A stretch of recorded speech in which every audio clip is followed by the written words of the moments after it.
Welcome to the Cybersecurity Simplified podcast, where we take the mystery out of today's top security threats and solutions. An ounce of prevention is worth a pound of cure. This tried and true advice was the guiding principle behind cybersecurity for years.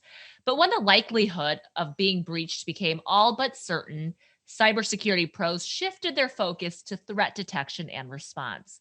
With the increasing success of cyber attacks, prevention is back in style. In this episode of Cybersecurity Simplified, we will discuss what's behind the renewed emphasis on prevention and zero trust access.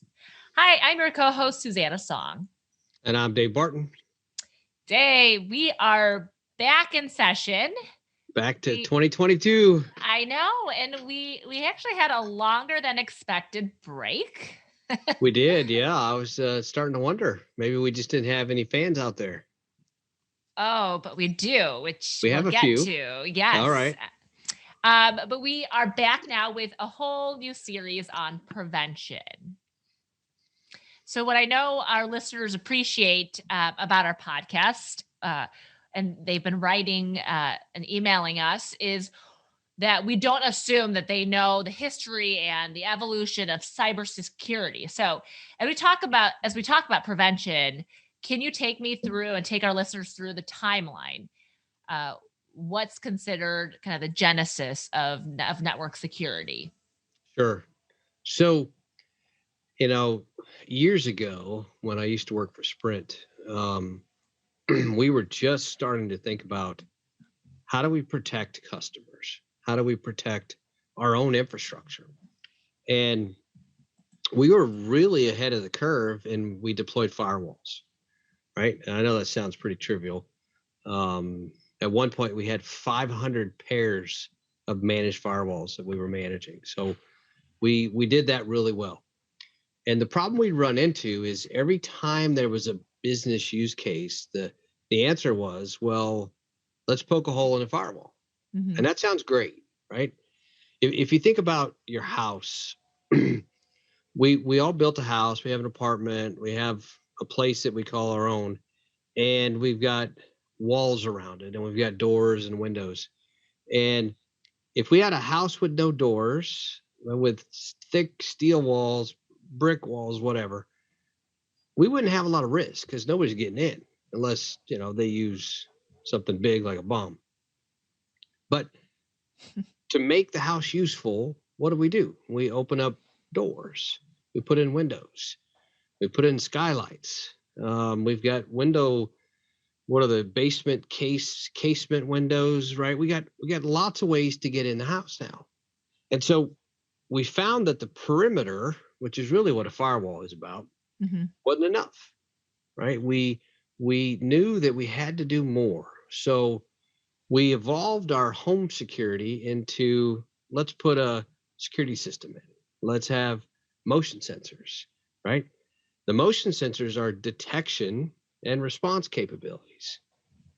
And what we found in the cyber world was, while those were good, and I'll rewind, in the cyber world, firewalls were great mm-hmm. if I didn't have to do business, if I didn't have to allow my business to talk to yours. But we did. So we opened up doors, we opened up windows. Technically, we opened up ports and protocols, and the bad guys took advantage of that, right? They walked down the street and they saw your house and the door was open. So they just came in, right? It didn't matter that you had a steel door, it was open. So they came in. In the cyberspace, we saw that as well. And then the second piece was we had this great prevention tool, this perimeter, mm-hmm. but I would send you, Suzanne, an email with an attachment. You could click on it. And the attachment's inside the walls of your kingdom. And what the attachment does is it says, hey, let me send something out. And so you open the door to get out, and the bad guy comes in. And we're letting them come in. And we're letting them come in. Mm-hmm. So prevention evolved in the cyberspace to, okay, we have to allow this stuff for business. Let's put something in place to detect and more importantly, respond when we see it. So we've seen this evolution of perimeter prevention.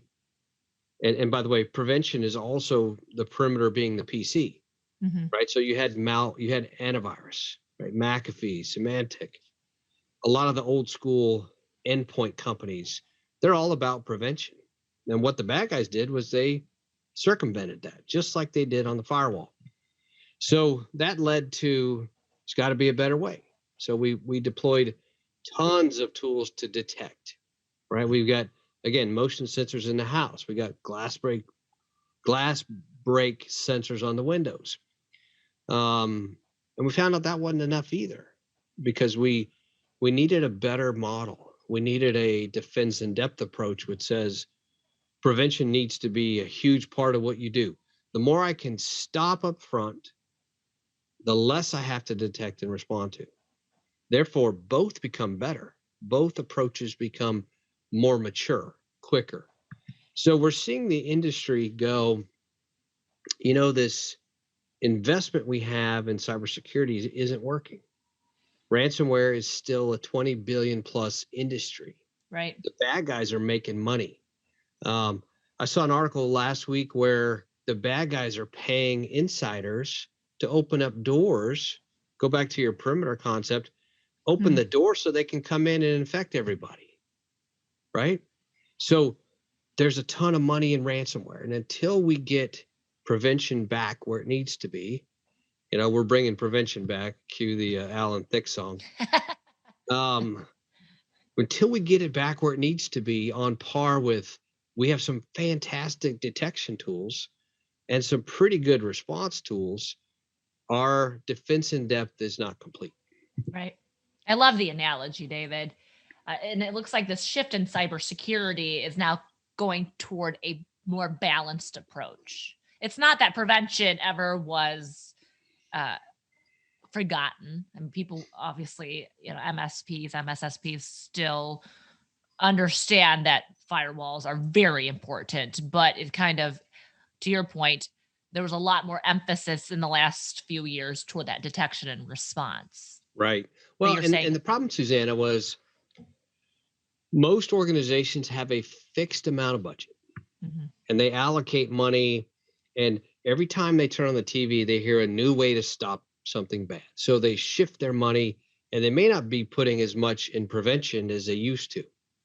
My argument is it's probably more important to rethink where you're allocating your investment, because again, rewind to, the more I can stop before it becomes a problem, the less detection and response I need to be dependent on. Right? If you think about the Target breach 10 years ago, I don't even know how long ago it was now. They had tons of detection tools, mhm. tons. Nobody was looking at it, right? If I could have stopped it from happening in the first place and prevented the HVAC vendor from logging in and then doing something they're not supposed to, thinking about zero trust as a model for that, I win. Mhm. Wouldn't matter that they got in, they couldn't do anything. So Yeah. that's where I think more investment, more emphasis on prevention is in balance with detection and response is where we need to go. Is there any other way to approach prevention today besides applying that zero trust framework that you just mentioned? And tell us what zero trust is. I think we covered it in an earlier episode, but remind our viewers and So, listeners. so at the end of the day, this really comes from a military concept around um, least privilege, right? The idea that we only give you access to what you have to do your job. And if you think about how networks work today, even back 20 years ago, I plug into the network and I can see everything. And if I have the right tools, I can listen to every conversation, right? It's kind of like way back in the day. Some of the folks on the call will appreciate this. Susanna, you may not. The whole party line of telephone calls in a small town.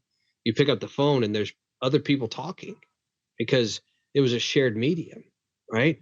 And so Really? I'm I did see, not yeah, I'm know. teaching you something. And by the way, I'm not old enough to ever experience this. I just Sure. know that it existed. You pick up the phone and you could hear other people talking and you had to wait your turn, right? And so Zero Trust says when I pick up the phone, the only person who can hear me is who I call. Hmm. And if you extend that idea to the network, the only thing I can talk to on a network is what I have privilege or permissions to get to. And VPNs struggle with that, right? We've talked a little bit about remote access and Right. some of the challenges. Zero Trust remote access helps solve that. I have a permission to connect to this application on this server, and that's it, right? Back to the HVAC vendor. They had a VPN connection, which once they got in, they could go anywhere on the network. And so they started probing and they found weaknesses and exploited those weaknesses and stole all those credit card numbers. Yeah. At the end of the day, that's how that happened. In a Zero Trust remote access framework, they can't do that. I give them access to log in and check the HVAC, and that's all they get to see ever. Just the way the framework is designed. Yeah, it seems like if you're going to do prevention prevention security the right way, Zero Trust seems like the only way. At the same time, would that limit and debilitate business activity? So It if it's seems like a not lot of management, right? I mean, people are right, connecting to different yes. things every So day. yeah, and this is why we're starting to see it gain adoption today.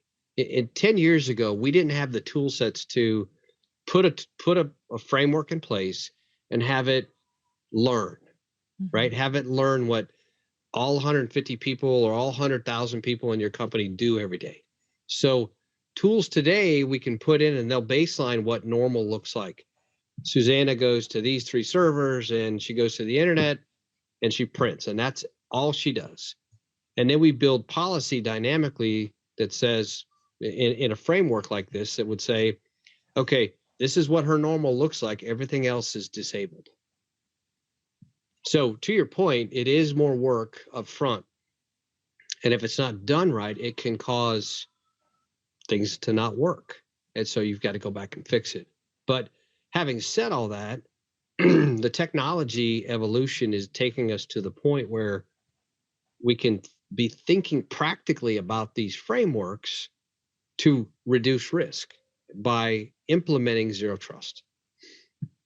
Does that make Yeah, sense? it does. And one last question: as you are overseeing product technology, and you are a veteran CISO as well, what percentage? Can you give a percentage of what investments should go toward prevention versus detection and response? I- Is that a Oh, fair that's a tough question? one. I think I think if I had to balance those 3, I would probably do, 35 prevention, 35 detection, 30 response, right? So If hopefully I you can don't have to get to the response. exactly, Yeah. right? If I can stop it up front and then I've got really good detection, my response doesn't need to have as much money invested in it. Right. Good answer. All right. Just Well, we're my not 2 cents. Yeah, that was perfectly stated, David. And we're not done with this conversation. Be sure to join us for our next episode, Defending a Vanishing Perimeter with Overwatch Prevention Suite. So thank you, David. Thank you to our listeners. If you have feedback about today's podcast or questions for David or myself, please reach out. Some of you have been reaching out through social, on LinkedIn. A lot of new cybersecurity analysts are listening, and I love it. And have been giving us wonderful feedback. So thank you again. Until next time, I'm Susanna Song. And I'm David Barton. And this is Cybersecurity Simplified. From all of us here at Overwatch by Highwire Networks, thank you for listening. We'll catch you next time on the Cybersecurity Simplified podcast. To learn more, visit us at highwirenetworks.com/podcast.